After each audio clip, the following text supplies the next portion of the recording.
So this is my second day in Sedona, and I decided to walk to Bell Rock. And I drove back and forth. There's 2 different places that were showing up on the GPS, blah, blah, blah. Anyways, by the time I park, I get the pass, I get my bag packed, get all my shit together. After they tried to sell me a t-shirt and a hat, tried to get them to give it to me, but they wouldn't do that. Luckily, I found this thing, dude. I've had this thing forever. I bought it when I was in that fear mentality, when I was preparing for the end of the world like a big dummy. But you know, that was the catalyst that led to my awakening of the spiritual truths, so it served its purpose. Anyway, so I bought this because I bought all the kinds of equipment that you can imagine that you would need to survive if the grid went down, no matter what season, wintertime, summertime, in the desert, in Alaska. Well, I wasn't prepared for Alaska, but short of that, look, what the fuck is that? It's like a furry, and I've never seen anything like that. Oh, maybe it's an ant covered in kind of fur or something. I don't know what that is. Anyways, the point of the video, I started hiking on the path, and I stopped to say a prayer to Spirit, to the elementals, to all the benevolent beings that are guiding me. And then when I looked up and started walking, it was 4:44. So I had to make a video of that real quick. I don't know if I'm going to post this video now, or if it's going to be something that I have to stitch together later when I do the edits. Maybe I'll just post a bunch of videos. I don't know, but I'm gonna show you that. Look at that.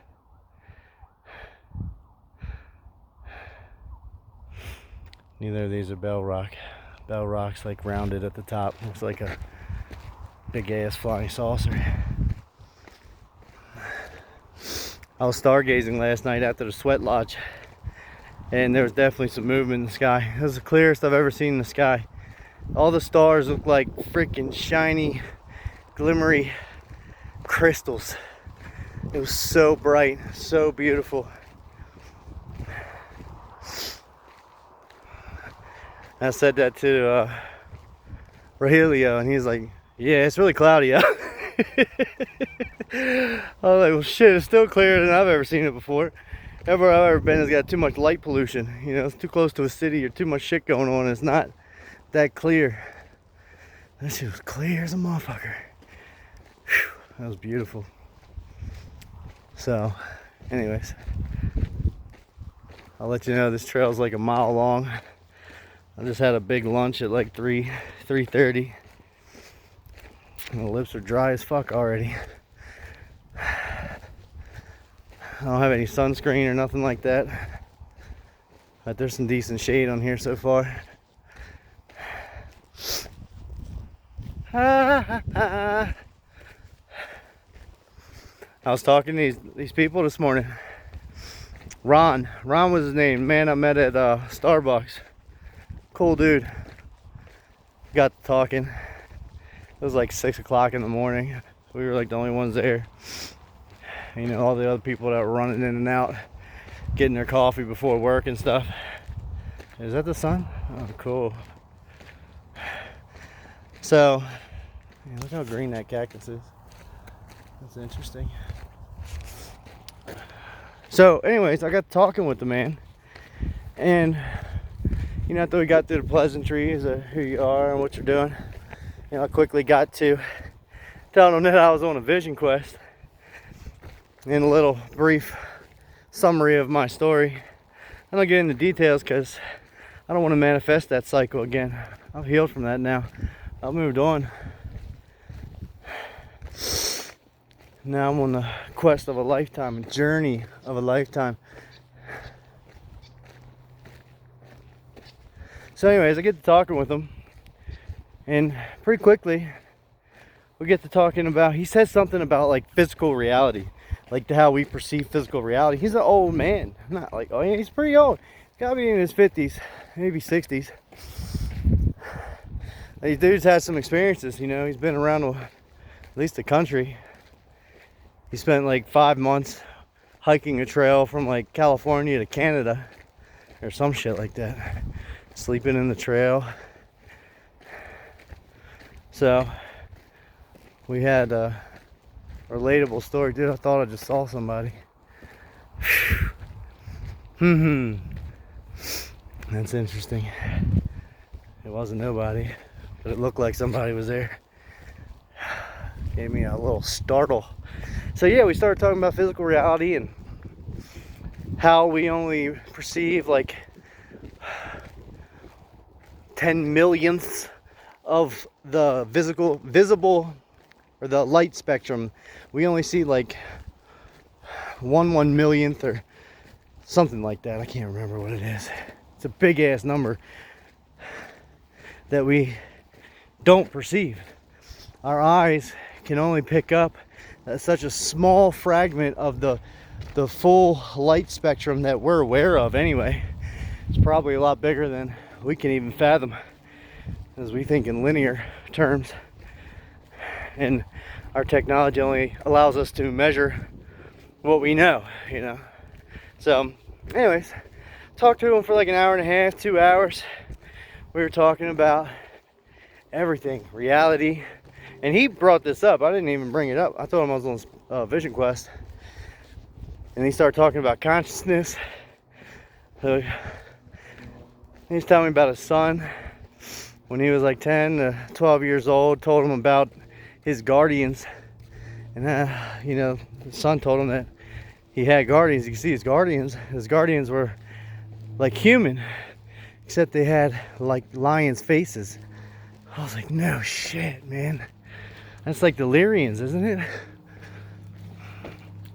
So I broached the topic of UFOs because, you know, out here it's kind of a popular thing. Everyone's out here for some kind of spiritual quest, or to feel drawn to the mountains, to the rocks, or for UFOs, you know? And I made it a point today to go to places to where the locals hang out so I can meet the locals here, you know? I mean, tourists are cool and all, but they're on their own mission, their own path.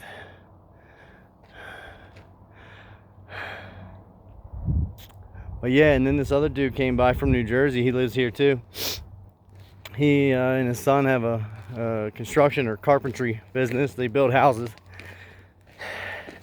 And he's like fully aware that we create our own reality.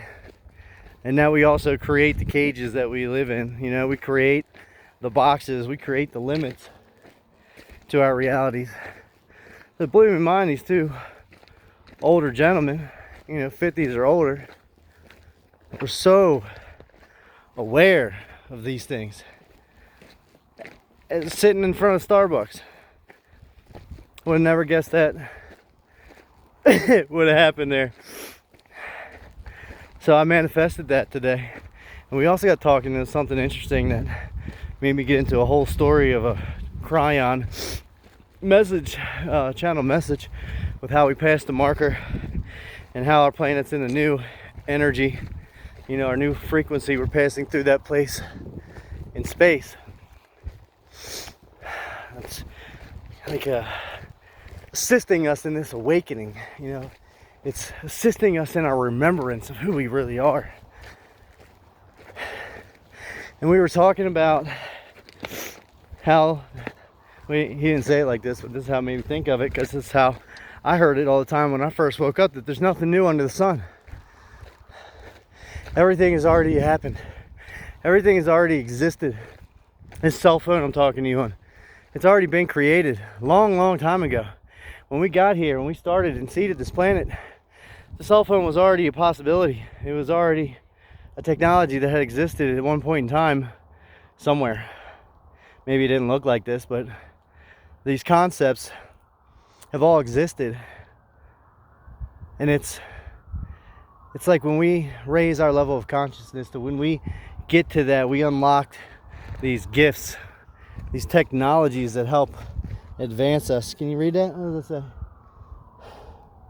I don't want to go to the courthouse. I want to go to Bell Rock. There it is. Bell Rock Path. Either way. Get the fuck out of here. Bell Rock Vista. Well, I just came from that way, so we're gonna go this way. Isn't that cool? You see that? So damn beautiful out here. These rocks are enchanting. I'll tell you, when I was praying, I called in the spirits. They had a rush of energy, man. They're fully here. Elementals are here. When I sat down and did an energy session earlier, I was talking to my elemental god. I sent her a picture of where I was, and she started freaking out. She's like, there's a flipping dragon behind you. I was like, get the fuck out of here. Can you show me? She like enhanced the picture and sent it back. I could kind of see it, but it's really dark. She said there was a man there too, like a multi-dimensional being. Oh, that's another rush energy. That bee or fly that flew by me, I went straight up my spine. It's all tingly and stuff. Wow, maybe it's the rocks. I don't know. That felt really good. Startled me a bit though. Man, I gotta get some chapstick. I think I got some. It's just fucking my lips up. Yeah, look at the rocks.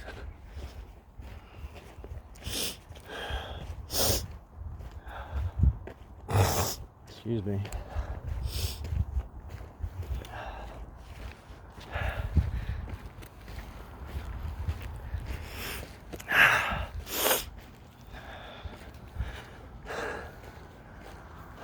Wow, it's so amazing out here. Why are you looking at me? Can I flip the camera? No, I can't. So yeah, man. He lives. Old man. Talked to this morning. Starbucks lives right in the area, like not far from the Starbucks. He was telling me that some people will sleep in these caves out here, especially the ones behind his house. You'll see them coming out of the caves in the morning. Like, dude, I wouldn't even have thought of that. I don't know about all that. There's scorpions and fucking rattlesnakes and shit out here. Mountain lions. I don't know if there's any bears out here. I ain't seen anything about bears.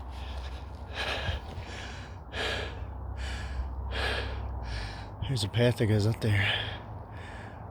A little cactus on the ridge. Look how that's like a little terrace, like a balcony. It's cool looking. You can get out of the sun and burn it up.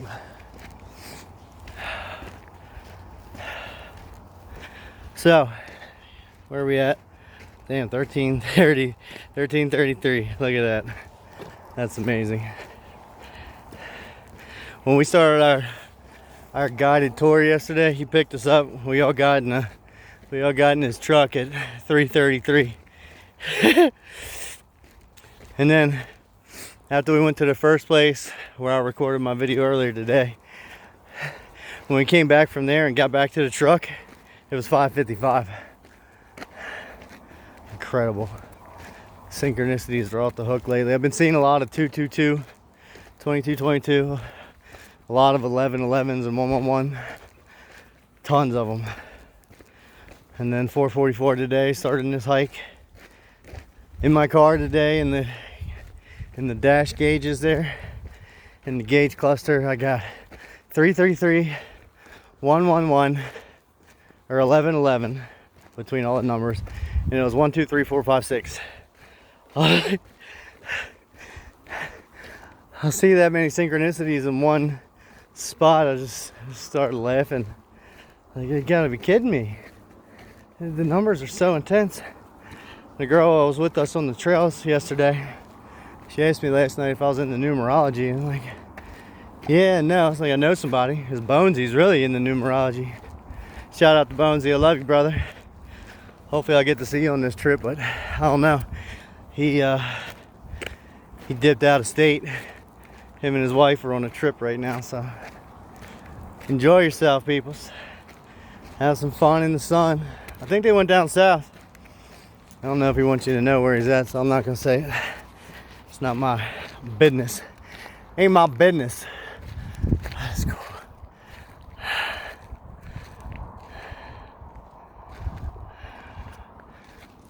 don't know, you guys just want to keep walking with me? I wish I could do a live show.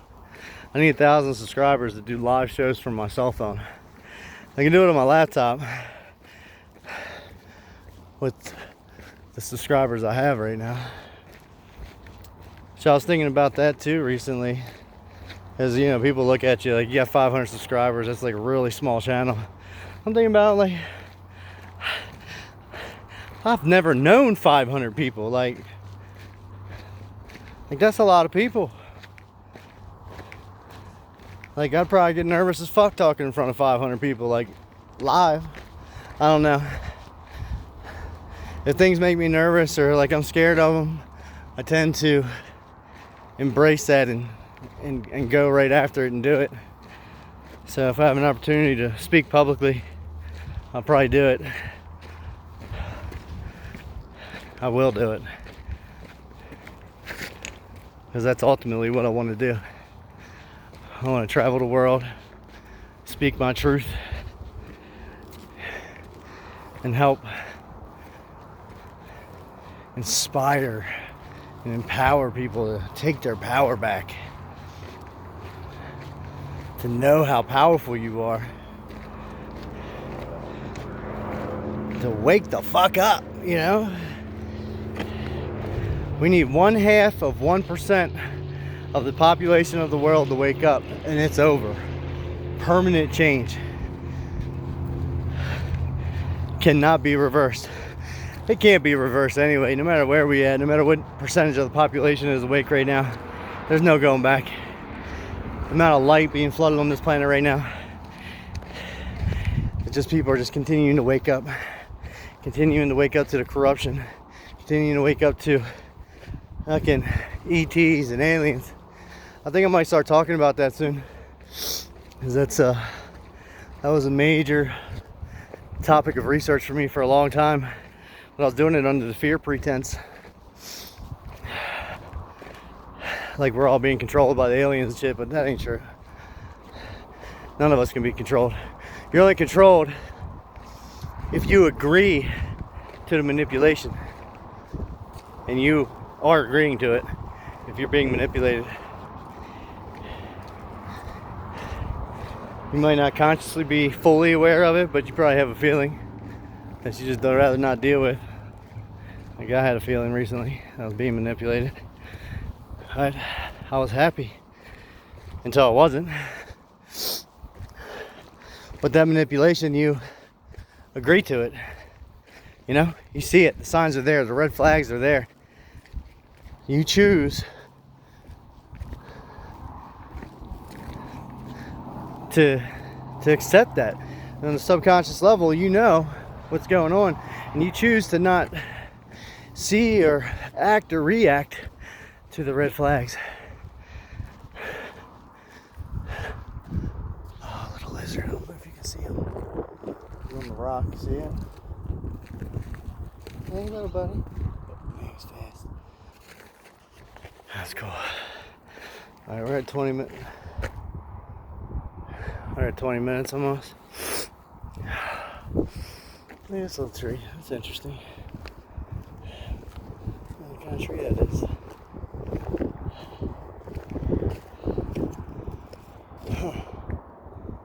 Very interesting.